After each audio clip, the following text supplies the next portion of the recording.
Yes, so good morning and welcome to our 20th meeting of Classical Mechanics 1. This is today is the 2nd of December, Thursday, 2nd of December 2021. Yeah, so just addressing some questions from Siddhant Shah on the phase for the phase angle for the harmonic oscillator. I will look once more into that. Meanwhile, any other questions? Yes, sir. I had a question. I wanted to clarify if my understanding of time reversal invariance was accurate or correct. Okay, yes, so Gautam, yes. Particular, if we take the example of like a ball which is slowing down under friction, when we reverse time, yes, our initial conditions are going to be the final conditions of the normal, like quote unquote footage, right? Is that correct? Yeah, it would be the final conditions of the original motion. Yes, you have a certain motion, and then when you reverse time, where the velocity of the final state will be reversed when you consider it as the initial condition for the new motion. Okay, right.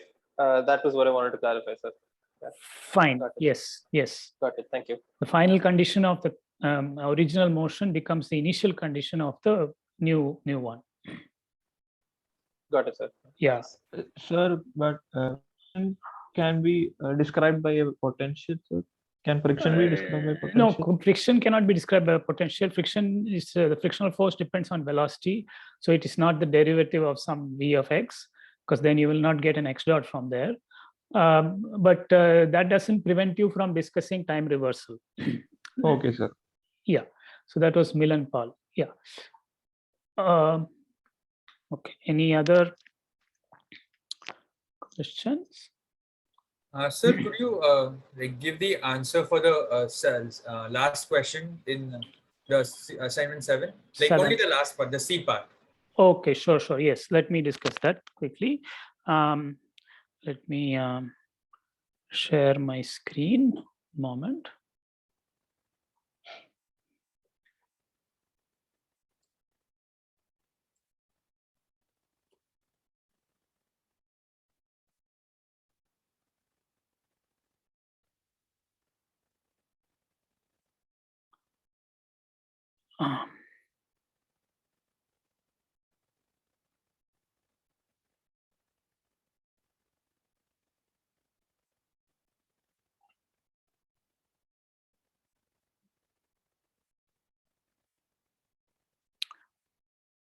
Okay.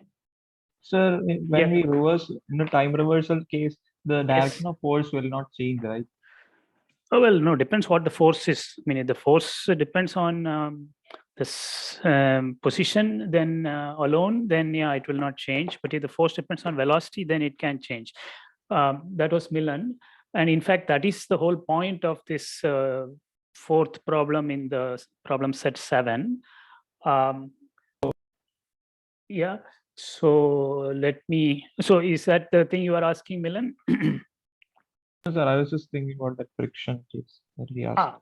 Yes. So yes, it is not as though the force will has a definite sign or something. It can reverse or not reverse depending on the type of force. Okay, sir. Yeah. So so I just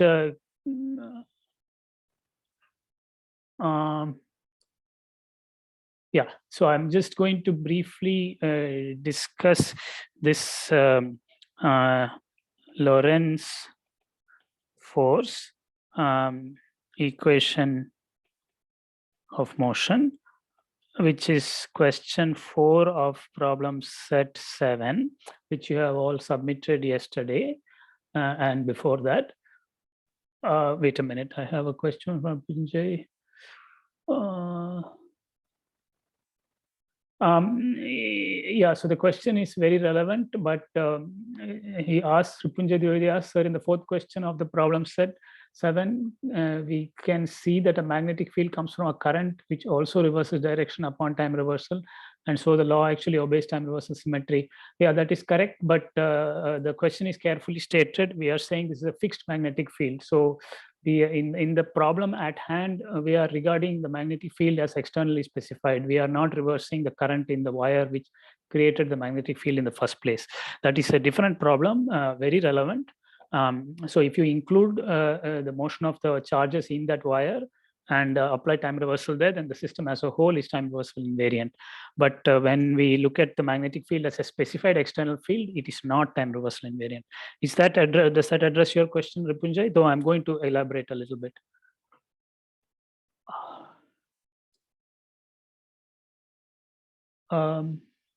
Okay, I don't know where Ripunjay is. Fine. So the Newton Lorentz equation of motion describes a charge. Okay, I forgot whether I called this charge Q. Is it charge Q mass m particle? So the equation of motion says mr double dot is equal to Q times r dot cross B of r. Yeah, I'm ignoring the electric field now because this was concerning the magnetic field. Now this thing is the velocity of the particle, and B is a fixed magnetic field. So we are not describing how this magnetic field was produced. Indeed, one could consider that question as well. And Ripunjay says, yes, sir, it does. Thank you. Okay, so here we are in this equation of motion. When we take t to minus t, without writing all the details, the equation basically becomes the r double dot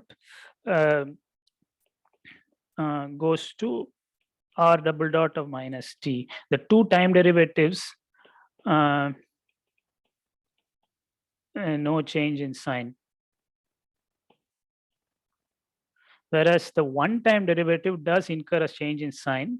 So the equation then becomes m double dot minus t is equal to q times minus r dot of minus t cross b of r of minus t. All right. So the message is, the main message is that the sign of the right hand side changes under time reversal.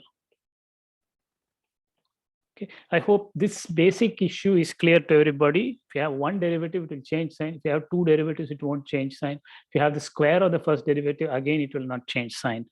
That is the main message. And now the question was, among other things, so r of minus t does not satisfy the same equation as r of t. So system is not time reversal invariant. Okay, so that is the answer to the question. Now, the part C asked to interpret the equation satisfied by r of minus t. Okay, so that was the question. So the part C, the answer, perhaps some of you have got it. Okay, would anybody like to give suggest an answer before I? Yes, sir. Yes, Shubham Kumar. Oh, you want, okay. Okay, like I'm not sure, but this is the equation which is satisfied by a particle of charge minus q. Correct. Condition. Yeah. Correct. Yeah. So absolutely correct. So the part C has a very simple interpretation. This new equation, so r of minus t is the trajectory of a particle of same mass m, but with opposite charge. Yeah, because q has gone to minus q. I mean, if you compare the original equation and this, the equation satisfied by r and the equation satisfied by r of minus t, the only change is that q has been replaced by minus q. Okay, so the time reversed equation describes a particle of opposite charge.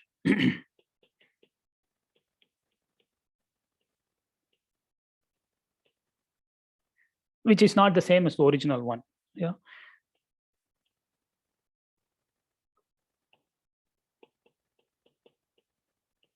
Of opposite charge moving in the same magnetic field. Yeah, mass has not changed. Okay.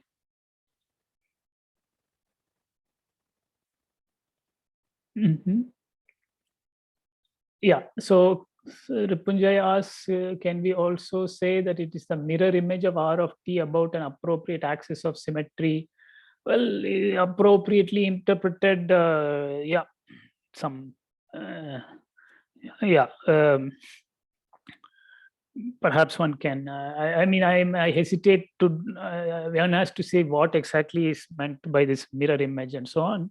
But if you can clarify that, maybe one can understand it that way. But I hesitate to do that right now over here. Sir? Yes, please, Srimati Srikant. Yes. So I have. So does the oppositely charged particle also have to have the same initial conditions, or like in the sense the trajectory that we describe here? Yeah. So. Okay. So okay, it's something like this. Okay, let me explain it in a physical manner. Suppose you have a magnetic field. Let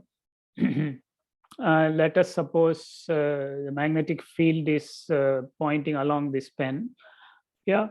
I mean, in this this direction. Yeah.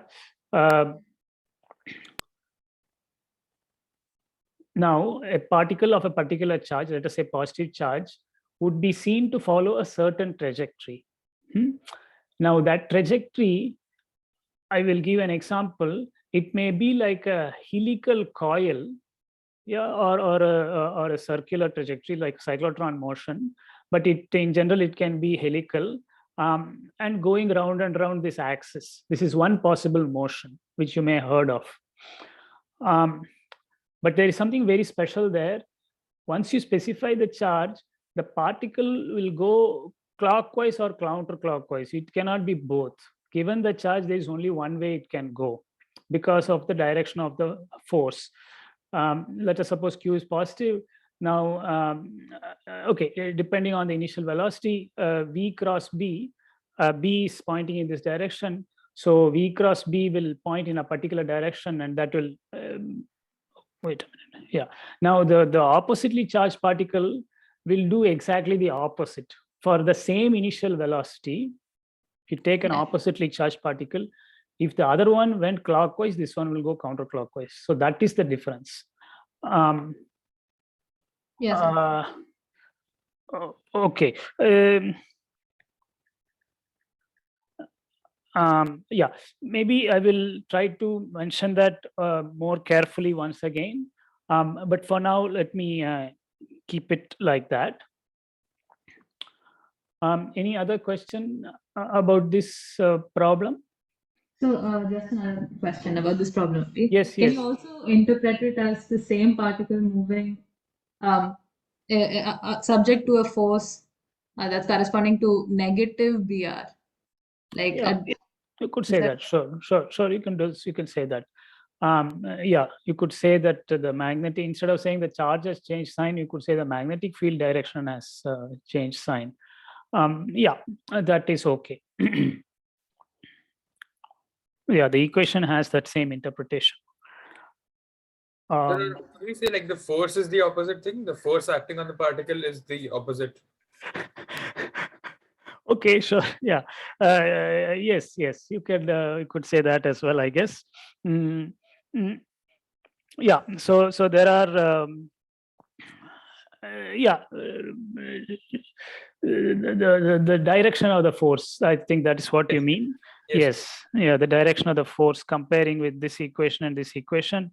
The direction of the force is opposite, or you could say the charge is opposite, or you could say the magnetic field has reversed direction. All our options are good. So, Okay. Yes. this type of questions like interpret Yeah. in qualitative physical quantities. Basically, we are trying to give attribute the one change in the equation to any physical property, right? Well, I mean, you are trying to.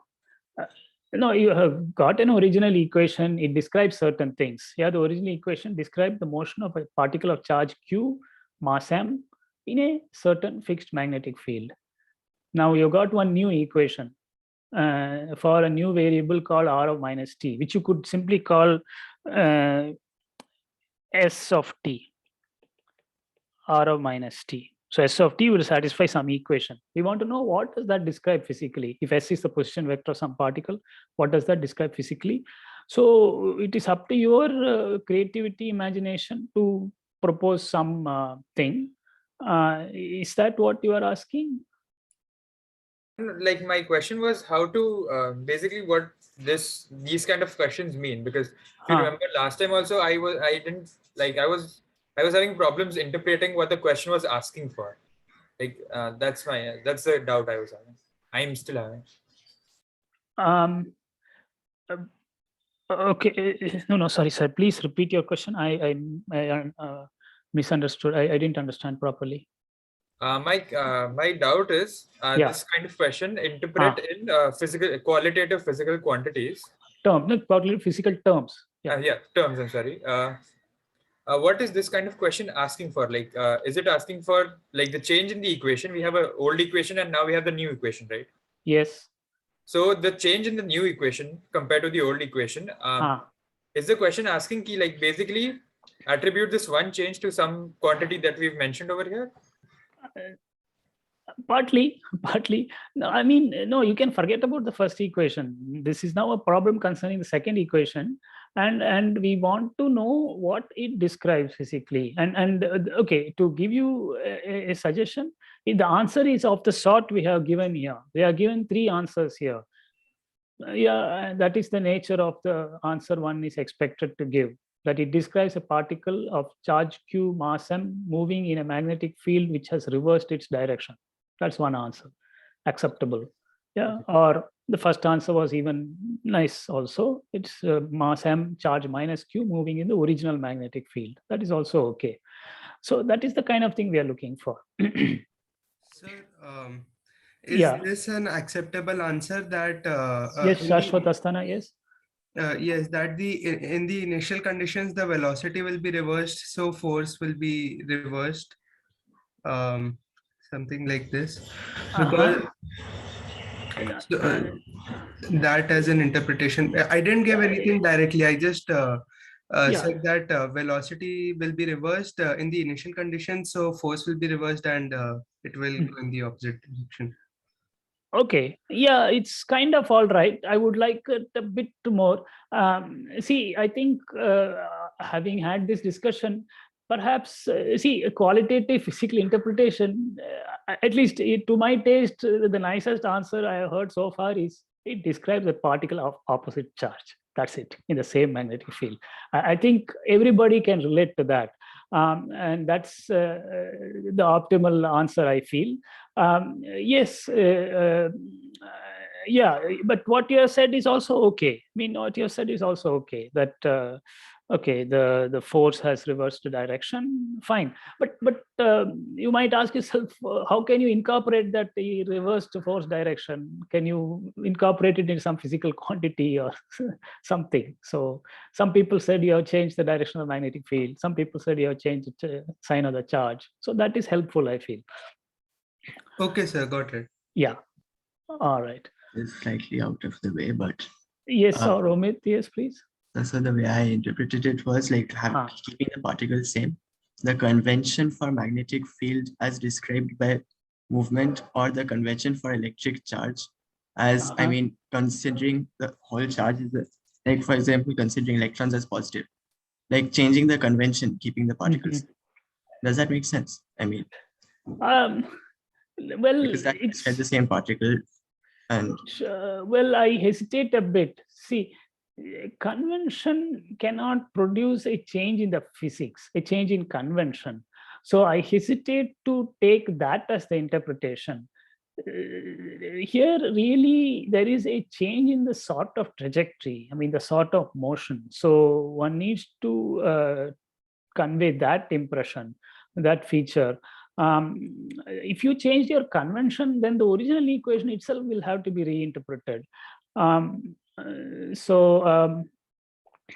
mean, I see where you're coming from, but I think what you're saying finally amounts to talking about, in more simple terms, a particle of opposite charge. Yes, it does. So we might as well do that and keep the convention unchanged. Yeah. Okay. So then there are additional questions concerning from Abdul Alim. Is it related to Feynman's idea that a positron is an electron moving backwards in time? Was it Wheeler who suggested this? Yeah, so Wheeler and Feynman were indeed involved in understanding these things. Yeah, now, okay, this is related to that. Yes, there is a relation to those issues. A more precise discussion probably doesn't quite belong here, but I do agree. This the two are related in some ways. Yeah, but they're not exactly the same. They're not exactly the same matter. But yeah, they are related, definitely.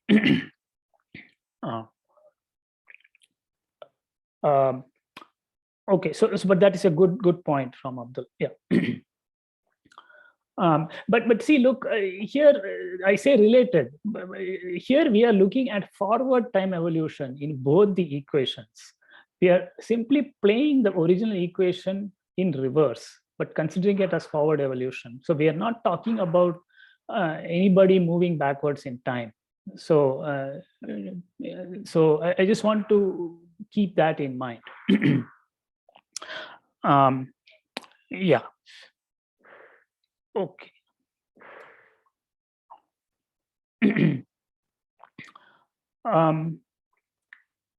All right.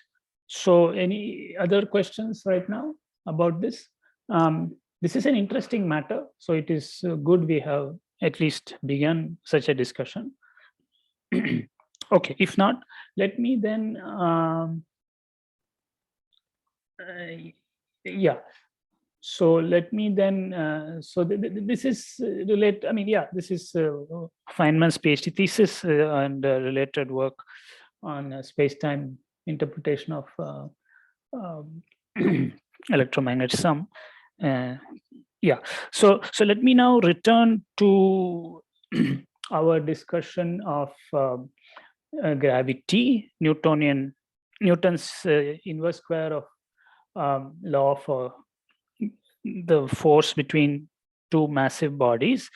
Let us recall that last time we had reached the stage using Kepler's first and second laws. Using Kepler's first and second laws, we had come to the conclusion that the gravitational force is plausibly central. That is, the force depends only on the radial distance from the origin and points radially, either inward or outward, depending on the sign of this function f. This involved two steps. One, observing that the motion is on a plane, which was Kepler's first law in part, and the second, that the aerial velocity was a constant, which we used to deduce that the angular momentum was conserved, both in direction and in magnitude, which was a feature of central forces, which is why we made this guess. Okay, now what we now wish to do is to use Kepler's third law to fix this unknown function f of r to the extent possible. Okay, so this is the aim right now. So now the inverse square nature of the force can be guessed from Newton's third law, sorry, from Kepler's third law, which told us that t squared is proportional to r cubed, the proportionality constant being 1 upon k, which was Kepler's constant. Yeah. And same for all planets. Yeah. So now to see this, let us first note that the eccentricity of several planetary orbits is fairly small. In particular, that was the Earth is 0.02. So that is very small. So they approximately describe uniform circular motion. Yeah. And so let us apply Kepler's third law to that special case. Yeah. So Kepler's third law certainly applies to these planets which have nearly circular orbits. So let us see what it implies for them.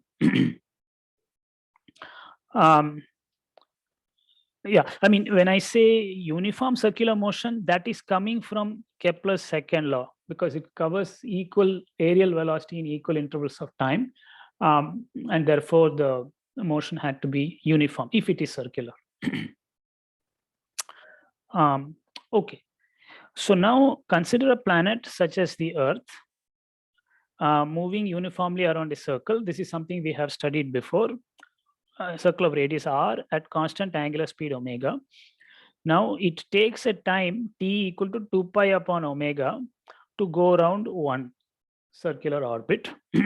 And therefore, because the motion is uniform, its linear speed is given by the distance covered, which is the circumference 2 pi r upon t, which is itself 2 pi upon omega. So taking the quotient, the 2 pi's cancel, and you get that the speed is equal to r omega. Familiar to us, of course, where omega is the angular speed. Now, to find its acceleration, we do the usual thing. We write the position vector in the xy plane as r vector as r cosine omega t, comma r sine omega t. Differentiate in time, you get the velocity vector r dot omega r times minus sine omega t, comma cosine omega t, simply differentiating in time. And then you do it once again, you get the acceleration vector. This is something we have done before, so I will not repeat that. Yeah, I'm sorry to interrupt here my discussion. It is known that there are several students in this batch who do not submit any homework, assignment, midterm, and other such things. Those who are doing that are aware who they are. That is, of course, not okay. And you have been approached, you have been contacted by email, both by me as well as by dean as well as faculty advisors. We have not received replies or anything. Anyway, it is not possible for you to pass the course in this manner. I hope you are aware of this. Yeah, the course is defined by our discussions. The assignments they play a very important role. So if you don't do those or do them well, I'm sorry, you cannot expect to pass this course. Okay, so in particular, you cannot hope to somehow in the last week of the course make up a passing grade in the course. It doesn't work that way. If you have not woken up till now, I am afraid Sushupta Sthiti will continue. Okay, so yeah, so now coming back to our discussion of the motion of the Earth in its circular orbit, we have already observed that this acceleration vector is minus omega squared times the radius vector. So that is centripetal, it is directed radially inwards, and that is given by minus v squared upon r hat. Okay, so let us make use of this. Any question about this? Okay, good. So Newton's second law requires that this radially inward centripetal acceleration be equal to the inward gravitational force per unit mass, okay, of the Earth. So that is Newton's second law. So let us write it out explicitly. We have already argued that the force, Newtonian gravitational force, must be of the form minus f of r hat. Yeah, I mean, we are thinking of f as some positive function here because it's radially inward, and it must equal mass times acceleration. So me times acceleration, which we have just computed, is minus v squared by r hat. So we are equating these two and make use of the formula for v as 2 pi r upon t the whole squared. Yeah, so v squared is 2 pi r upon t the whole squared. So here cancelling the r hats, or at least comparing the coefficients, we then conclude that v squared is equal to okay, on the one hand, v squared is equal to 2 pi r squared by t squared.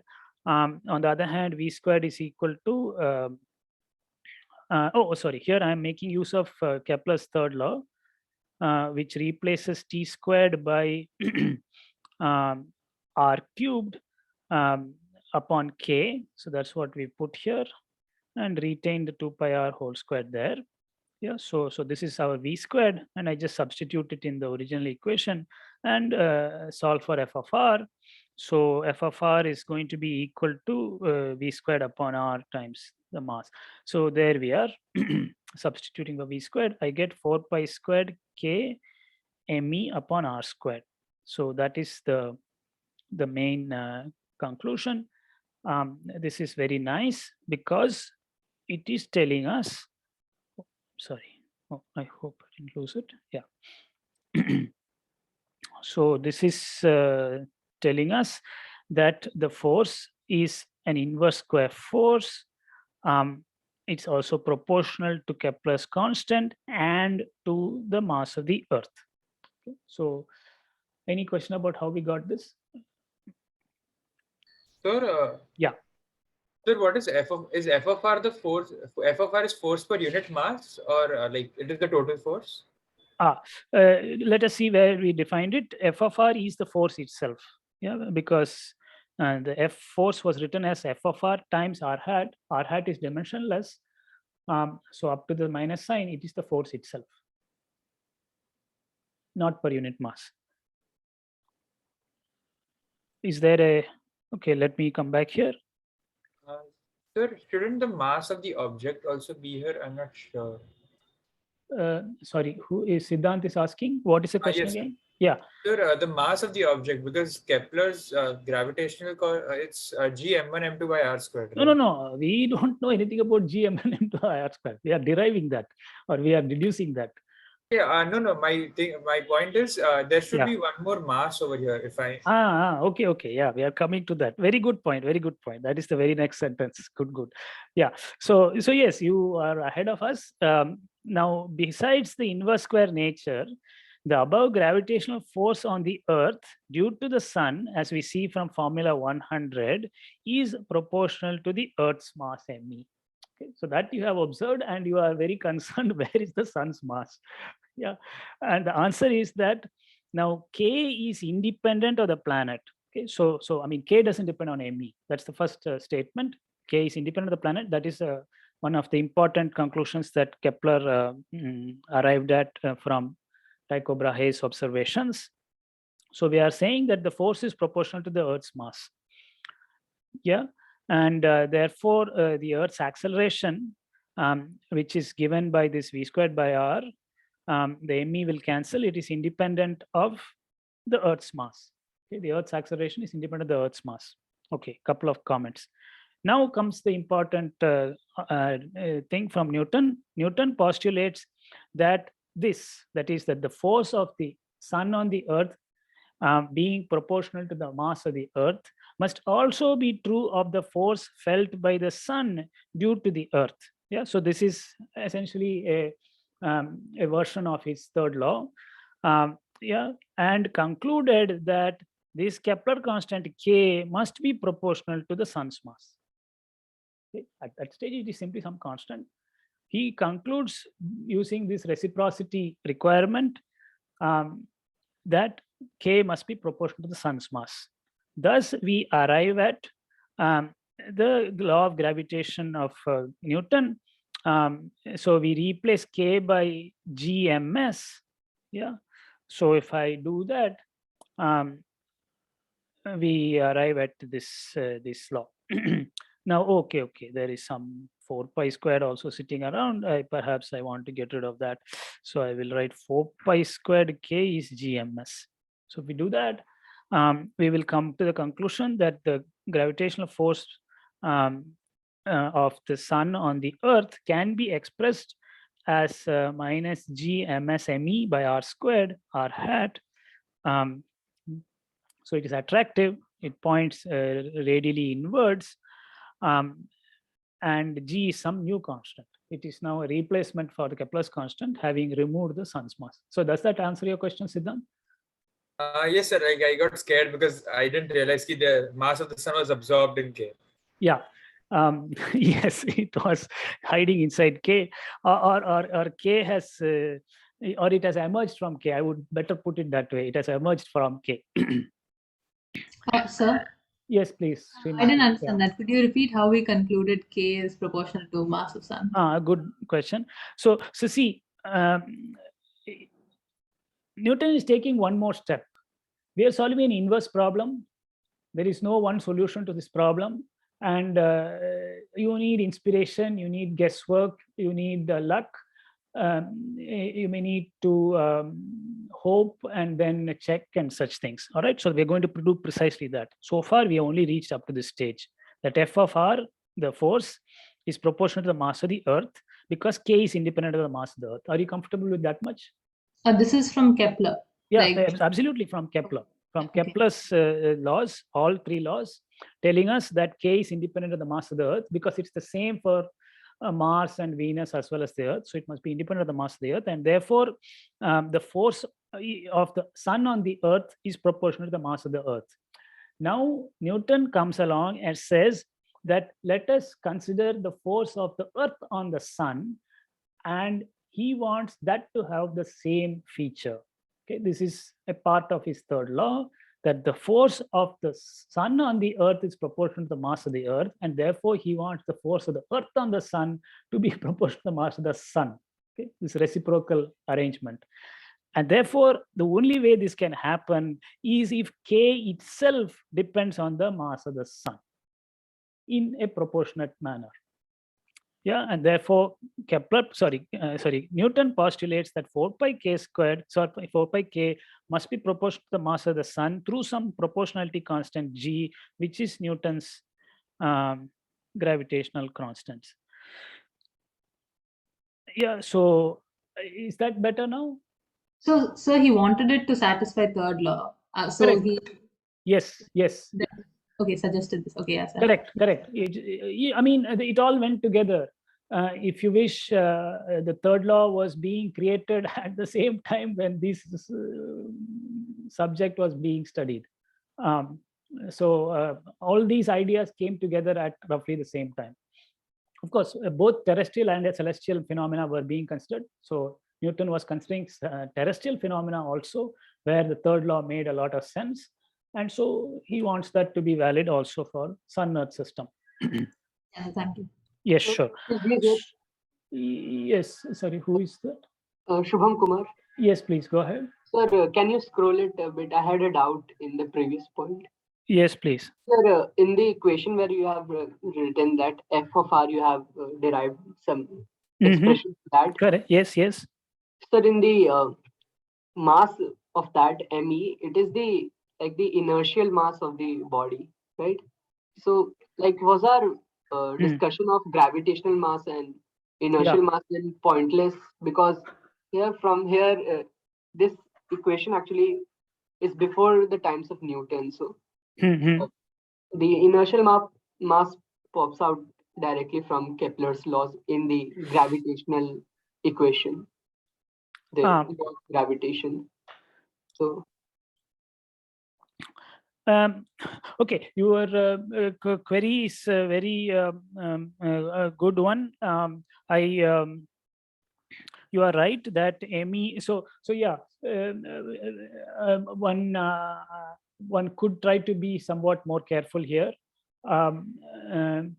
yeah, at this in this discussion, we have been a bit cavalier. This ME, as you point out, what really is it? It came from mass times acceleration. So it's really the inertial mass of the sun.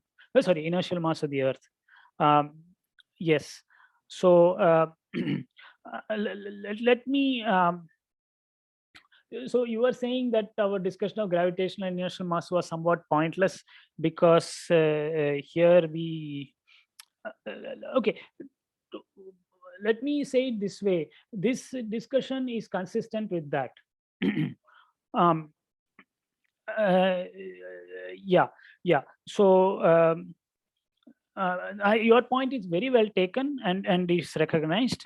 That the suggestion here from Newton is finally that this G, if you use this reciprocity requirement, it should be proportional to the inertial mass of the sun, right? That is your point.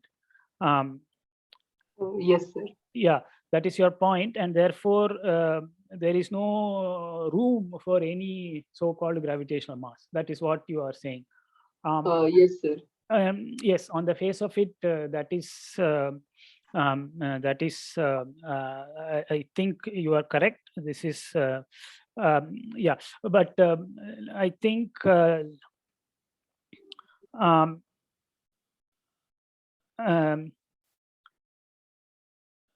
yeah. So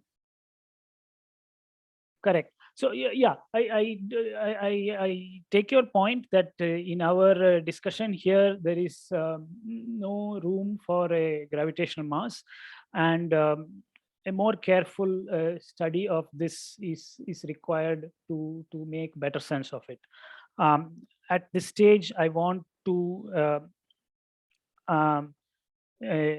leave it at that. Pending a more careful discussion.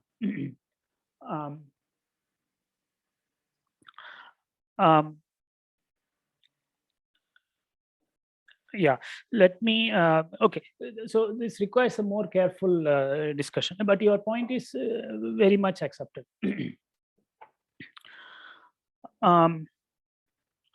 Okay, so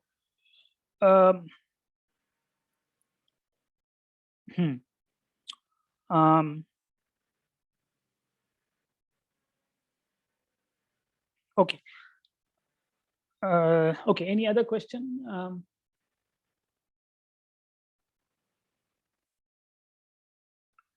All right, all right.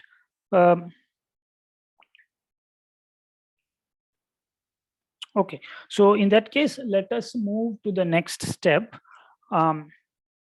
which is just to observe that there is a potential from which this can be derived. Okay, just a matter of notation here. I will, yeah, there is of course G has a certain value, numerical value. It's 6.67 times 10 to the minus 11 Newton meter squared per kilogram squared. Now we will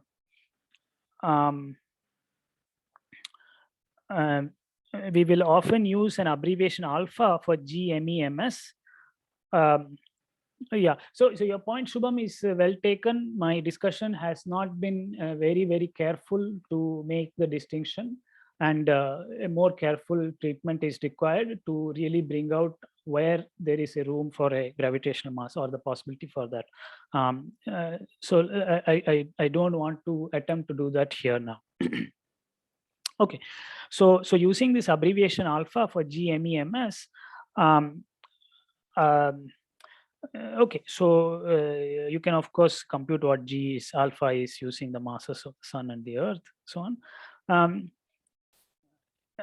Now, as I said last time, having now inferred a certain force law, Newton's universal gravitational force law,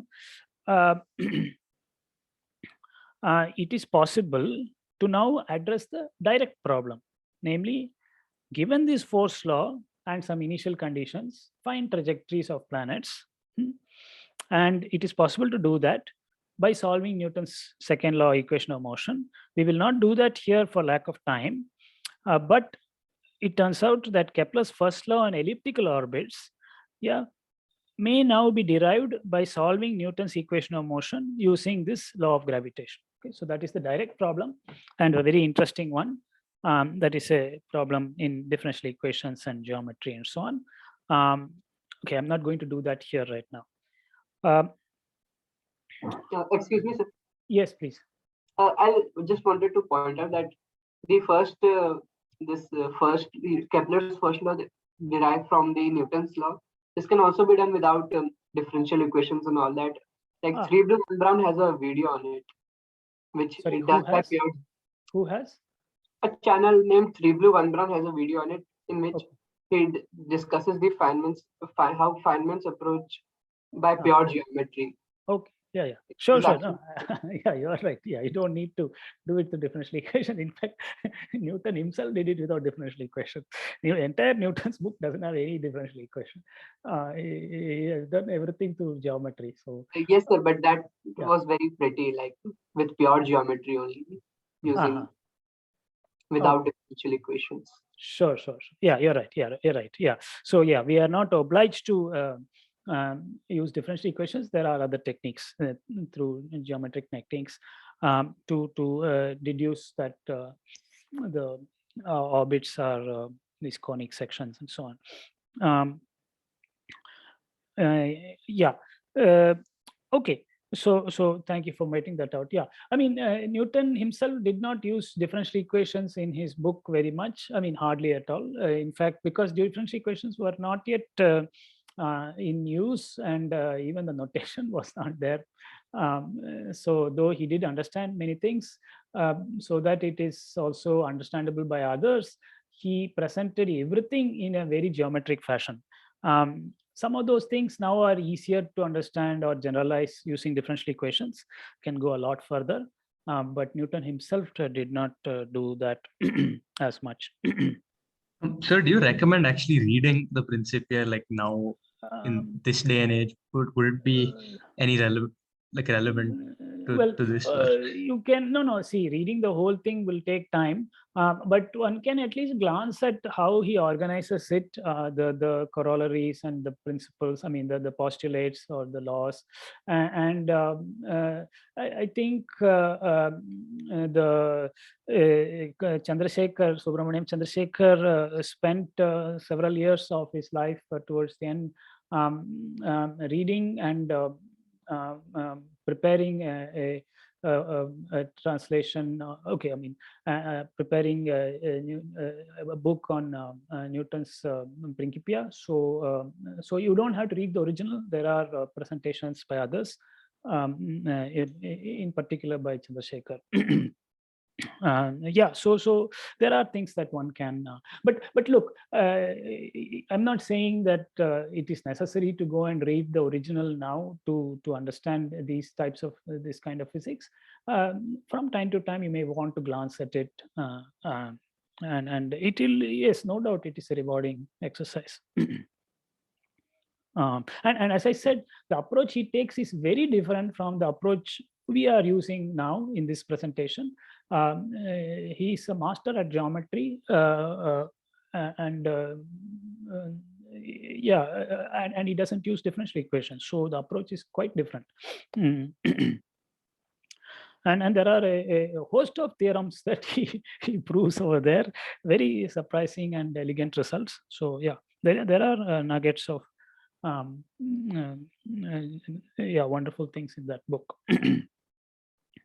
There are translations, of course, and which you can consult. That was Anand, was it? Yeah. Oh yes, it was. That's right. Yeah. So Newton's book is sorry. Chandrasekhar's book is called Newton's Principia for Common Reader or some such thing. I forget the precise name. But Chandrasekhar thought it is worthwhile. So okay for Chandrasekhar, so okay for us, I suppose. Okay, thanks. Somebody says, Vijayan Rai says, Newton's Principia for Common Readers. Okay, so I presume that is the title of Chandrasekhar's book. Yeah. So coming back to our Newtonian gravitational force, we observe using a result from question 1 of problem set 3, which is why that question was given in the first place. We may now notice that the Newtonian gravitational force is derivable from the gravitational potential V of r equal to minus alpha upon r. Okay, so suppose you take a potential V of r equal to minus alpha upon r, compute its gradient, or more precisely the negative gradient. Then you have already shown in question 1 of problem set 3 that upon computing minus gradient with respect to r of V of r, you get minus alpha upon r squared r hat. Okay, so Newton's gravitational force follows from a potential, and all the consequences that come from that, in particular that you can write a conserved energy, follow from that. So can't Yes. we say something more like in a central force fields are conservable? Yeah, I mean, f of r being this particular function 1 by r squared is not necessary. You can, yes, you can generally other f of r's would also lead to arise from potentials. Yeah, you just need to compute the appropriate antiderivatives to get it. That's true. Okay, so yeah. Let us, okay, now I don't need to remind you what the gradient is, but it is in Cartesian coordinates, it is d by dx, d by d by dz, the vector operator of that sort. Differential operator. But you have already done this in the homework. Any question about this aspect?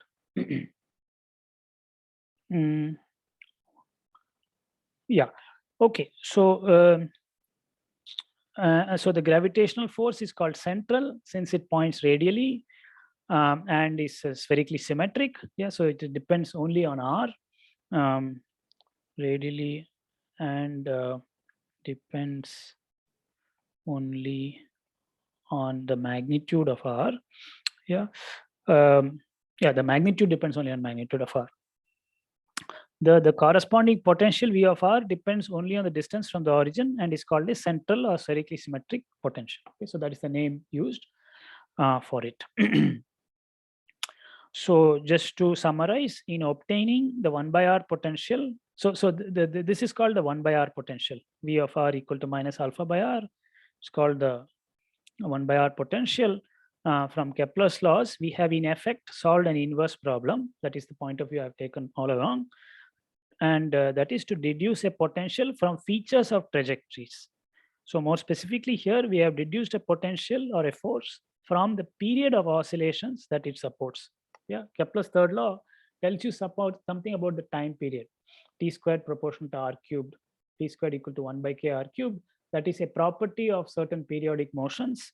And using that, we have deduced the potential. Okay, so that is the inverse problem that has been a solution to that inverse problem has been proposed over here. Needless to say, to solve such a problem in general is very difficult. And Isaac Newton and his contemporaries like Edmund Halley and Robert Hooke were very lucky to have succeeded in this case of central importance, no pun intended. Yeah, but these inverse problems are very important in all areas of science, and yeah, they come up in medicine, in oil exploration, everywhere. I mean, tomography, if you, X-rays are used to scan a person's body, but from that you want to deduce a distribution of objects inside the body. So you are looking at you send X-rays into the body, they get scattered, come out, you detect them. So you are seeing the trajectories of certain photons, some particles coming in and out. Based on those trajectories, you want to deduce what is inside the body. In particular, you want to know what is the density of the material inside the body. Where is it more dense? Where is it less dense? Where are the bones? Where is the water? And so on. So that is again an inverse problem, very difficult inverse problem. It is now routinely done using numerical techniques. But that is another example of an inverse problem. Same way, oil exploration, you send sound waves or other waves into the earth. and you detect those sound waves, and then from that you want to infer what is the distribution of mass inside the Earth. Where are there cavities? Where is it likely to be some oil? Where is it likely to be some other mineral perhaps? So these are all inverse problems. Yeah, a large part of our modern activities have to do with inverse problems. Okay, and they are very, very difficult to solve. Now, okay, so now having got this Newton's inverse square law of gravitation, the question is it correct? Yeah. Now, the lunar perihelion problem was a story of that. So I just want to make a few remarks about this. So it took time for Newton's inverse square law of gravitational force to be tested and widely accepted. Yeah. In fact, Newton, who lived a fairly long life, 1643 to 1727, showed that it did give the observed elliptical orbits of some planets and comets. Yeah, so that was by solving the direct problem through geometric methods, as was pointed out. However, a difficulty arose in applying Newton's inverse square law of gravitation to lunar motion. Now, the moon's orbit around the Earth was observed to precess. So the moon's, so this is the Earth. Yeah, the moon's orbit, it is, let us draw it here. Unfortunately, it is not a closed orbit. The next stage, it changes a little bit. Next revolution, it changes. I'm exaggerating a bit. Yeah, actually, I'm not exaggerating too much. Yeah, so it keeps precessing. In fact, the precession of the lunar orbit around the Earth is quite big. The lunar perigee means point of closest approach. So in this case, it is somewhere here. Yeah, my picture is not so good. Anyway, the perigee, if I say the perigee is here, the perigee itself has moved from here to there to there. Yeah, roughly. Okay, my picture is not so good. But the point is that the perigee, that is the point of closest approach to the Earth, rotates by 40 degrees of arc per annum. So in one year, yeah, in 1 year, the moon is going to go around the Earth many, many times. Yeah, there are 12 months.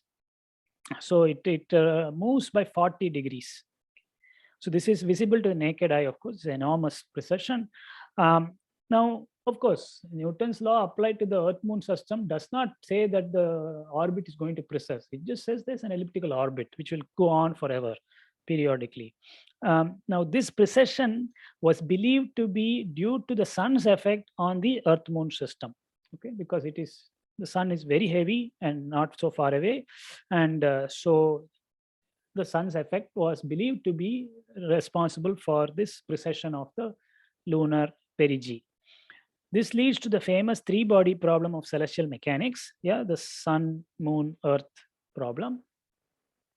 Yeah, Newton tried to estimate the motion of the lunar perigee due to the sun's effect by developing a kind of something called perturbation theory, but he could account for only about half of it, and he was not able to understand it. So there were lingering doubts about whether the 1/r² force law was actually correct, or whether it is only approximately correct. In fact, Alexis Clairaut, the French mathematical physicist, even proposed a small 1/r³ correction to the 1/r² force law. Yeah. So as I think Bijayan said, you can have also other functions, not just 1/r². Or somebody had brought this up before. I forget. It was many some weeks ago. So he proposed a 1/r³ correction, which would lead to such precession motion. Yeah, and in a 1/r³, 1/r² force law is very special. It leads to closed orbits. It is no longer true for other power laws like 1/r³. And he suggested that that is the reason for the precession. A lively debate, a competition ensued among Euler, Clairaut, and D'Alembert. So Euler is, of course, Swiss, German, and working in St. Petersburg in Russia. Clairaut and D'Alembert both are French. They worked to develop a theory of solar perturbations to the moon's orbit over many years. And there was even a prize of the Paris Academy, I believe, for this to produce accurate lunar tables because observing the moon's position in the sky was a way of locating a ship, tell at what longitude the ship is. People who used lunar tables to find that out. This is before global positioning system and such things. And so it was of great practical importance in that era of exploration of the continents to have accurate lunar tables. And all these people were involved in that. And eventually Clairaut himself was able to use the purely inverse square force law to account for 85% of the motion of the lunar perigee, using what is called a third order perturbative treatment of the sun's effect. I mean, this is a sort of successive approximations. Newton had gone only to second order or something like that. And Clairaut went one step further and found that actually the 1/r² force law is adequate to explain the motion of the lunar perigee. So this was a great success for Newton's inverse square force law. So this and subsequent work on other solar system trajectories eventually led to the widespread acceptance of Newton's laws of motion as well as gravity. Okay, so this is a tremendous triumph of science, and these are all very, very hard calculations, all done by hand. It will surprise you just the staggering effort that people have put into this. Sir? Yes. Sorry, what does precession like exactly mean? Precession means the following. So if you have the Earth-Moon system, according to Newton's laws and Kepler's laws, the orbit of the moon is an ellipse, full stop. Okay. In particular, perigee, so this is the Earth and that's the moon. Perigee, point of closest approach, is fixed. It doesn't move. Okay. It doesn't precess. It doesn't move. Now, what is observed is not this. This is only approximately true. Wait a few months, the moon's orbit, unfortunately, is not the same ellipse. So like plane? No, the plane doesn't change much. Plane is practically the same. But see, okay, let us see. A precessing ellipse is a very poor way of talking about a trajectory that is not even a closed curve. It looks like a precessing ellipse. I tried to draw it before. All I'm saying is that after a few months, the moon is following a slightly different orbit, namely something that looks like this, okay, where its perigee is now moved a little bit. Yes. Has moved a little bit. So we call this the precession of the perigee. Precession simply means movement. Yeah, some kind of I'll give additional examples. So this motion of the perigee or the rotation of the ellipse itself is called precession. Is it clear what precession means? Yeah. Yeah. Okay, great. The plane thing. So like the plane doesn't change. No, the plane is practically unchanged. Yeah. There are other examples of precession. The motion of a pambaram or top lattu is also displays precession. Yeah, which you may have observed. So a toy top that you may play with on and spin on the floor displays several motions. One is the spinning motion about its axis. Yeah, but if that axis is inclined relative to the gravitational field, the vertical, then it is seen, I hope you have seen, that the axis of spinning of the top itself changes. Yeah, as the top spins, the axis of spinning motion itself changes. In fact, it rotates, sweeping out a cone, and that is called the precession of the top in a gravitational field. Okay, so that is another example. Okay. Any other question about this? Sir, I had a question about the okay, second so that to was last point. Srimati. Now we have come to Gautam Vishwanathan. Yes, please. Yes, sir. Yeah.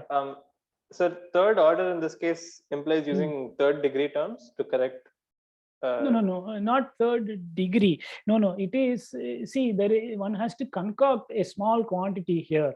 A small quantity like the mass of the moon divided by the mass of the sun. Yeah, so that's a small quantity. There are other such small quantities like the mass of the earth divided by the mass of the sun. Yeah, so one tries to express the solution to this problem as a power series in such small quantities. All right, and with the hope that such a series, which when truncated after maybe 2-3 terms, already gives a good approximation. So that is the idea. So when one says a first order treatment, first order perturbative treatment, so suppose you are computing some physical quantity. Okay, let us call that physical quantity F. Yeah, and F depends on the mass of the earth divided by the mass of the sun. Yeah, suppose it is a function of that quantity.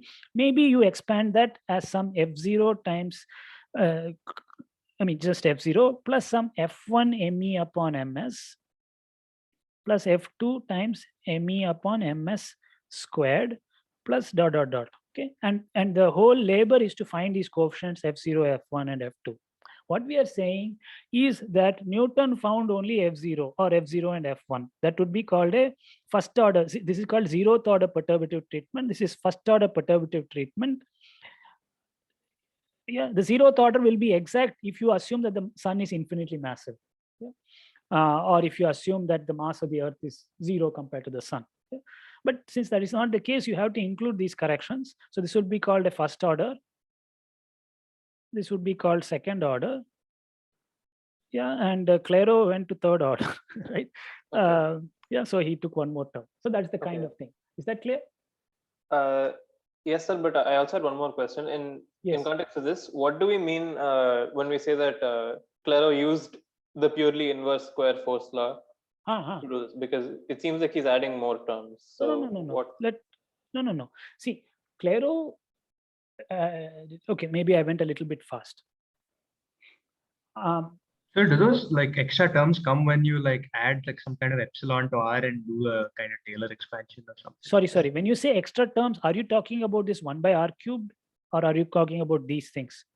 I'm talking about the F1 and F2. Those terms. No, they are not extra terms. They are, see, let us see. Okay, I said many things. Let me go back a step. First, Clairo proposed that if you have a 1 by R cubed plus 1 by R squared, yeah, both are present, then he can explain the precession of the moon. Okay, the moon's perigee. Yeah, and that is true. It is possible to do that. The question is it correct or wrong? Turns out that is wrong. The correct explanation is that it is due to purely 1 by R squared force. Yeah, but computed very carefully.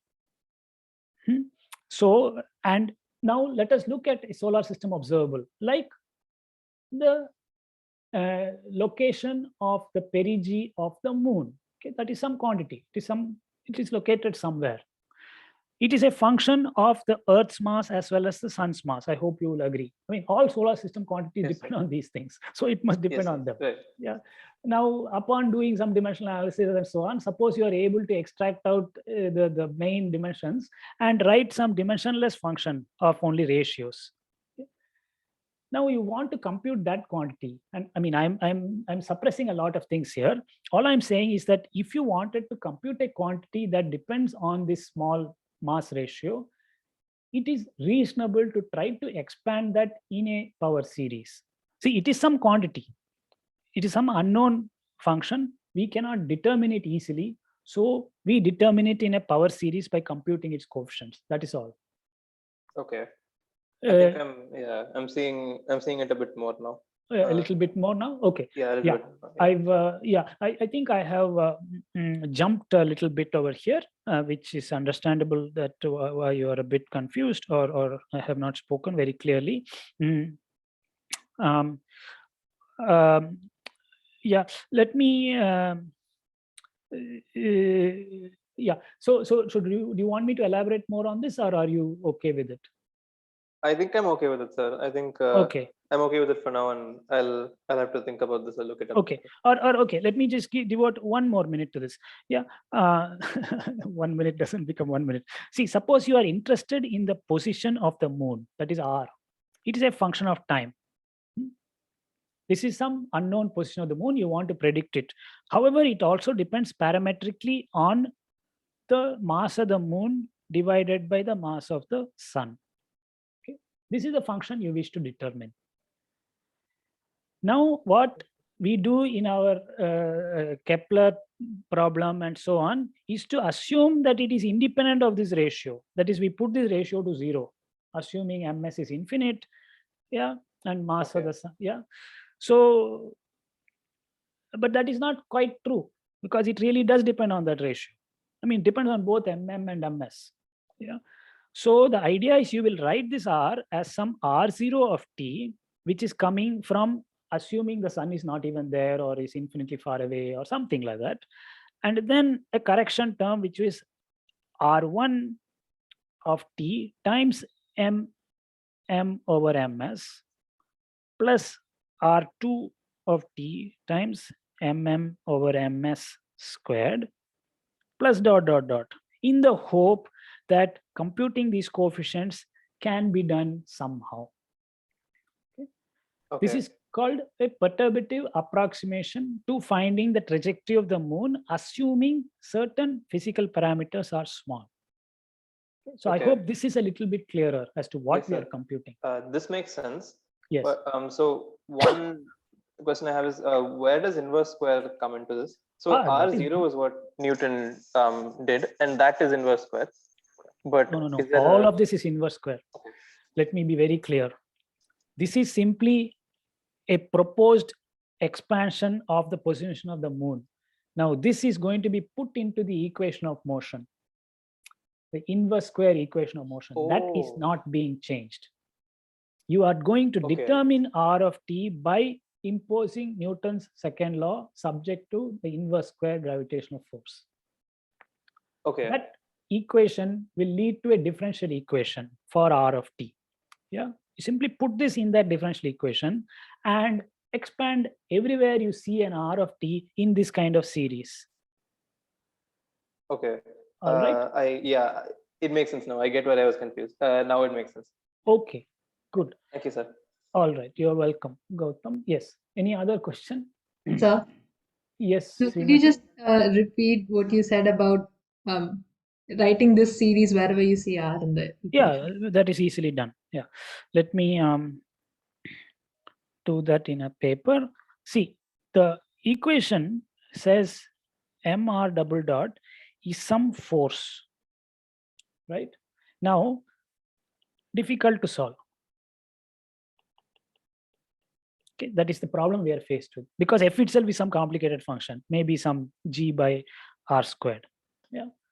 So on the face of it, I don't know how to solve this equation, but somebody says I should really think of r. Let me think of r of t as some r0 of t times some ratio mm over ms plus ...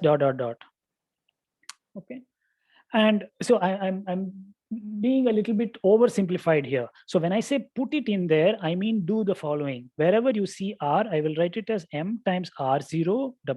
plus r1 ... times, let me call this ratio a small quantity, a small quantity epsilon plus r2 ...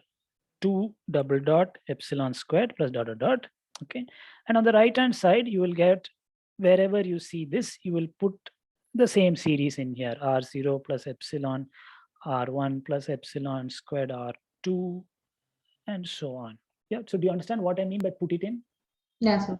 Yes. And we're doing this because the original thing is difficult to solve immediately. So we are Correct, exactly. And the point is that if you replace this f by f of r0 plus epsilon f prime of r0 times r1 plus ... and keep only terms to leading order in epsilon, the problem simplifies. Okay. Okay, so that is the idea. maybe I will give some example of this in some much simpler context. It's a bit hard to follow in this whole big context. Is this like the general power series solution of a differential equation? That is right. It is a power series solution of a differential equation, but not a power series in time. That's not what we're doing. It's a power series in some other parameter that appears in the problem. Okay, R. Yeah. No. Okay. Look. I have to be much more careful. Let's be more clear. Power series in several variables, but yeah, maybe similar. No, I think part of the problem is I have not written what f is. Yeah, f of r. Let me write that. Then you will know what I mean.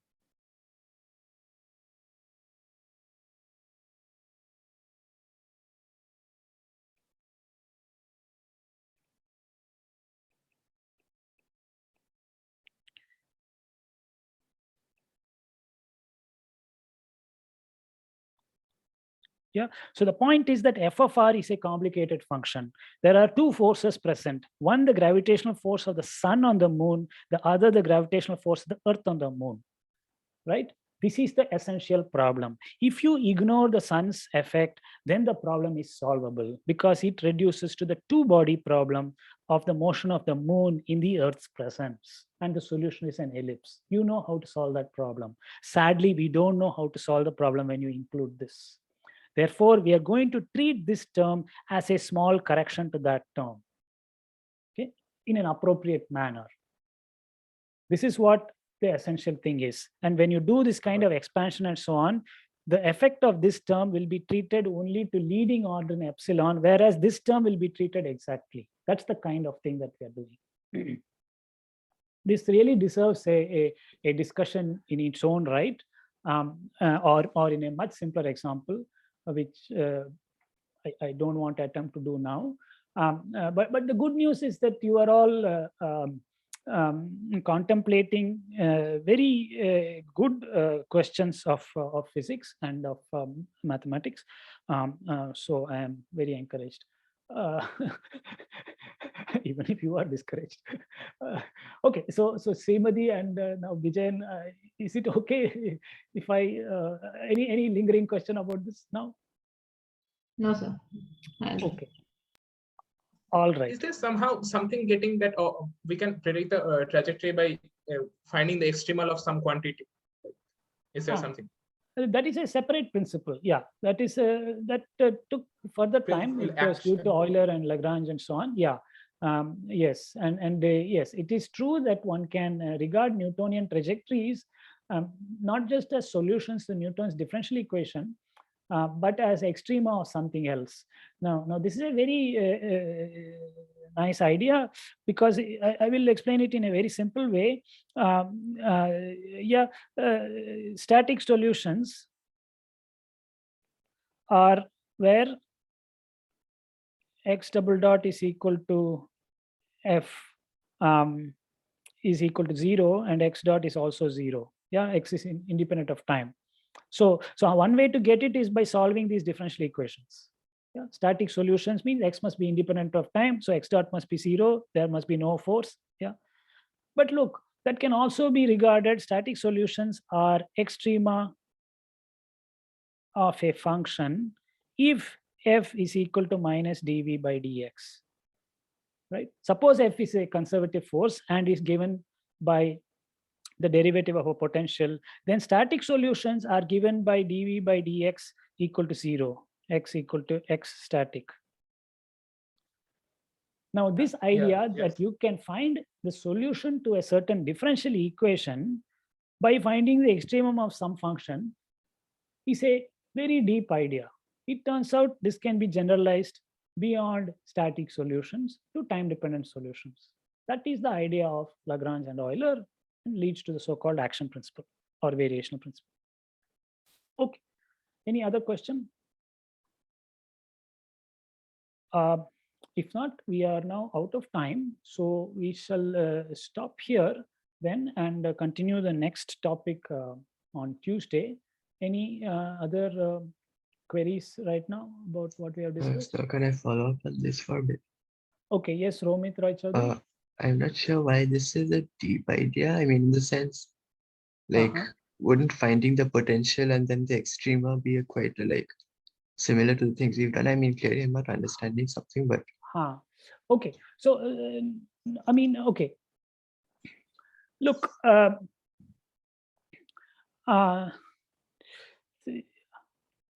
okay. Okay, before I answer your question, it is not an exaggeration to say that this is the deepest idea in the whole of classical physics. So with that preface, let me mention that and an idea is deep if it helps you to solve many other problems in the subsequent era. Okay, and that is what has been the lesson of physics of the last 300 years. That if you can formulate a problem which originally arose as a differential equation as an extremization problem of extremizing some quantity, then it is very, very helpful. Yeah. So I gave a very simple example of it. Yeah, somebody tells you that the force is given by minus kx minus gx cubed. Yeah, this is the force felt by a particle. Find the static solutions. Okay. In this case, it is not so difficult to work out what the static solutions are, but I think you will agree that it is a useful insight to notice that if you consider the function v of x as kx squared upon 2 plus gx to the power of 4 upon 4 and look for extrema of v of x, or even simply plot it. Yeah. Yeah, I mean, depends if g is positive, negative. So let me take k negative and g positive. Then you plot this function, you will immediately find those static solutions. Yeah, so it gives a geometric way of thinking about it. Now, then this in itself is not very deep, as you say, because yeah, okay, putting this equal to 0 or finding the extrema of v are one and the same. The deep thing is that this generalizes beyond static solutions to time-dependent solutions. Okay, time-dependent solutions are those where this is equal to x double dot times some mass, where we are not putting it equal to 0. It is some time-dependent motion. How can you think of a time-dependent motion as the extremum of some quantity? Now, this question was answered by Euler and Lagrange, and that is the deep idea. I'm not presenting the idea here. It goes well beyond what we have talked about here, but that is the thing. So Romit, am I moving in the direction of your question? Yes, I think so. Thank you. Okay, fine. Yeah, so there is absolutely no doubt. This is among the deepest ideas in classical physics, and the reason it is so deep idea of classical physics is that it leads to quantum physics as well. It leads to the formulation of quantum physics as well. So deep ideas in classical physics have their depth is really appreciated further when you look at it in quantum physics. Quantum physics is formulated not by somehow quantizing this Newton equation. That's a very complicated way of looking at it. Sir, one quantizing principle we have already studied, that Fermat's principle of light. Yes. So that is a precursor of this, indeed. Yeah. Fermat's principle is already one such thing, that the light follows a path that extremizes the time elapsed.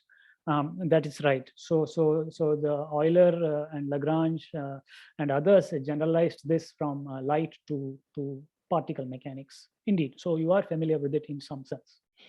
But sir, do we know why that this kind of extremization happens at all scales? Like you said, it happens in classical physics, which could be all the way to the scale of like planets and galaxies and stuff, right? But even you said for quantum mechanics, there are these extremization principles. Like, do we know why? No, I didn't say there are extremization principles, but the formulation of classical mechanics in terms of extremization principles helps to formulate quantum physics. Quantum physics is no longer extremization problem. It is more than that. But the quantity which you extremize to get classical trajectories plays a central role in the quantum theory. That's the point. You no longer simply extremize it. You have to average over it. That is a new problem that has to be addressed. So it's just that the quantity that you comes up in this extremization problem then becomes the central guiding object in the quantum theory. But why does it work I mean, the classical physics works at terrestrial, celestial scales, etc. Yeah, why does it work? No, we are not addressing that question here. We find out what, we try things out. If they work, we feel happy. There is no clear answer to why it works. I don't know if I didn't mean to belittle the thing, but please revise your question if you want to, Anand. No, sir. I just thought that like the same, like if the same object is useful on all these different scales, maybe there's some speculation as to, what makes it so useful. But no, you answered my question. Okay. Thanks. Yeah. No, I mean, there is no. It is yeah. I don't have a simple answer to that question. No. It is just a useful concept in the quantum theory. That is all. I mean, on the other hand, Newton's equation is not very useful in the quantum theory. I mean, it is possible to formulate quantum theory in terms of Newton's equation, but it is not the thing that was originally done, and neither is it what we normally use in day-to-day work. It's very difficult to do things that way. I mean, it's possible, but it is more helpful to formulate it in terms of the extremization problem and then go to the quantum theory. So anyway, this is a discussion for some other occasion. Any other questions now?